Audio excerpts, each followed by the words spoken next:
হৃদয় ভাইয়া, হ্যাঁ হ্যাঁ, তুই এটা কি করিস? আমার তোর সাথে একটা কথা আছে। হ্যাঁ, জরুরি কিছু? বাড়িতেই তো বলতে পারতি। কি হয়েছে?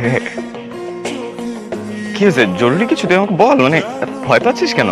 আমি তোকে একটা কথা বলবো, কিন্তু তুই হাসবি না প্লিজ। আচ্ছা ঠিক আছে বাবু, বল তো আগে। কি হলো বল। আমি তোকে খুব পছন্দ করি, অনেকদিন থেকে।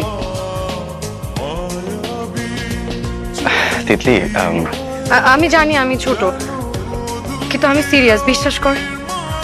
তিতলি তুই এখনো কলেজে পড়িস। তাতে কি হয়েছে? অনেক কিছু আছে। তুই কি আমাকে একদমই পছন্দ করিস না? তুই তুই খুব ভালো একটা মেয়ে। এইসব শোনার জন্য তো আমি তোকে এতক্ষণ এত কিছু বলি নাই।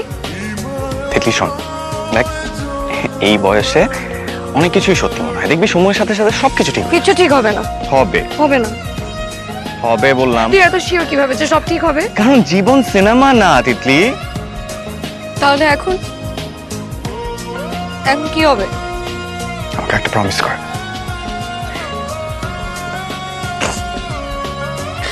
কি? আমাদের মধ্যে যাই হোক না কেন, তুই আমাদের ফ্রেন্ডশিপ নষ্ট হতে দিবি না কখনো। তুই আমার খুব তুই আমার খুব ক্লোজ একজন মানুষ, আমি চাই না আমাদের মধ্যে কোনো কিছু অকওয়ার্ড হোক। আমি জানি না আমি পারবো কিনা,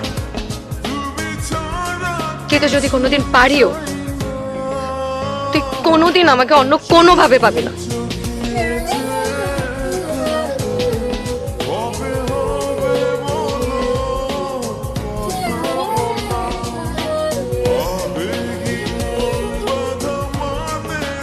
কিছু মানুষকে ফিরিয়ে দেওয়া খুব সহজ না, আবার ফিরিয়ে দেওয়ার পরেও তাদের কষ্টটা নিজের ভিতর বয়ে বেড়ানো খুব কঠিন।